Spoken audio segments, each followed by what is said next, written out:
We're going to take you on an adventure, an exotic journey with a very specific goal: to change your mind about an animal that has a towering PR problem. That animal is the vulture. The very word conjures images of winged parasites circling over dying animals in the desert. However, all of those negative connotations completely evaporate when you get a chance to fly with one of these creatures, as ABC's Ginger Z will show you tonight. It's a once-in-a-lifetime, heart-pumping adventure, and it starts 5,000 feet above solid ground. See the mountains in the distance? Those are the famous Himalayas. And that bird that just flew in to eat from my hand? A vulture. I get to fly with the creatures that most people find revolting. As breathtaking and odd as all of this looks, this wild journey has real purpose. It's 0 hour in the not-so-pretty war to save the vulture. In the last 15 to 20 years, we've lost 99.9% of some species of vulture across the Indian subcontinent.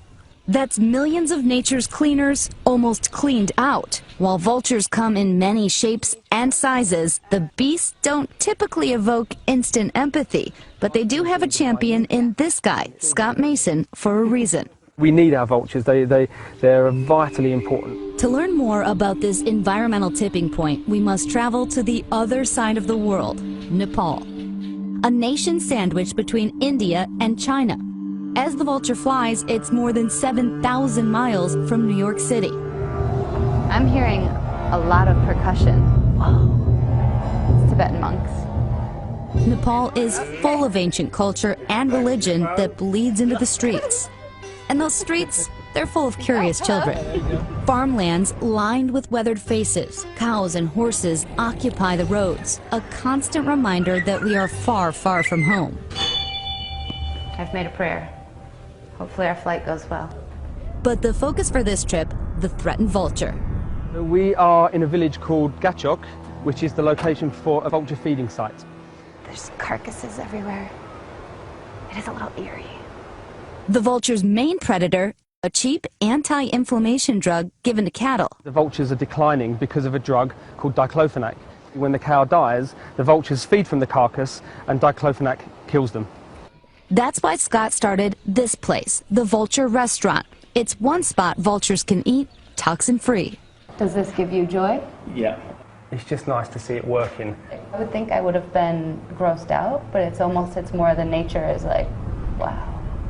But Scott's plan to flip the vulture's script extends high above this, where we fly side by side with the endangered beast, in a unique sport called parahawking.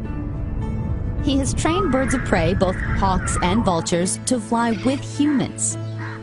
He trains them in Pokhara, Nepal, a near magical valley known for great flying for those with and without feathers. Being able to fly with vultures in the air shows the different sides to them, their majesty, they're very intelligent birds. It's kind of like swimming with dolphins, but, the aerial version of that. And the birds? Well, allow me to introduce you. This is Bob. This is Kevin. They're Egyptian vultures. So we run a small rescue facility here. Bob and Kevin live here, as do the other birds that we have. We've had other Egyptian vultures in that we've actually released back into the wild. Kevin is one of those birds who would not have made it on his own. Tuck your elbow in as if you're holding a cup of tea. Yep. And now that Kevin and I have become accustomed to each other, Okay, it is like tea. Like I'm carrying a very fragile cup of tea. it's time to fly. So how will the bird get up to launch with us? He's going to come in a taxi with us. In a taxi? Yeah. Your first time in a taxi with a vulture? It was. Wow. Hello, Himalayas. Does this ever get old? Never. Parahawking looked a lot like the paragliding I've done before. Sans the meat. I got a whole pouch of beef. Kevin's favorite. It's important you keep the food covered because his eyesight's very good. We get checked for safety, Radio check. Yeah. Okay. and so does Kevin. He's getting his camera on. Okay. 1, 2, 3, we go. Okay, and run.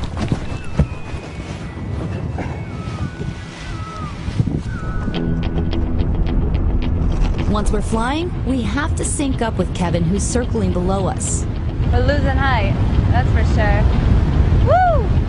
And then, Okay, 3, 2, 1. the routine begins. Hey, Kevin. As we call him a half dozen more times, you can feel the rush of Kevin coming in. Hello again, Kevin.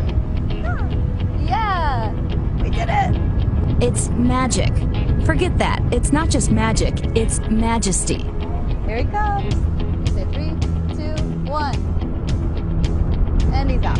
But all of a sudden, our flight is interrupted. One wild on him and another one coming in, Tracy. A native Egyptian vulture is harassing Kevin. He rolls on his back, flying upside down, defending with his talons. Okay, Kevin's heading home, so just call him when you can. We all have to get out of there fast. Oh!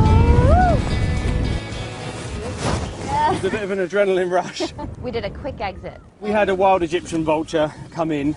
We've got to sort of respect the wild birds. This is their territory, it's breeding season.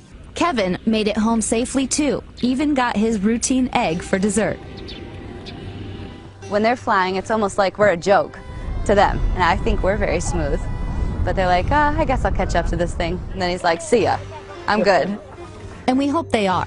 Good, or even great someday. Because in Nepal and everywhere, Kevin, Bob, and the rest of the vultures need to be saved. And we have to do whatever we can to try and reverse the decline of the vultures to prevent their extinction.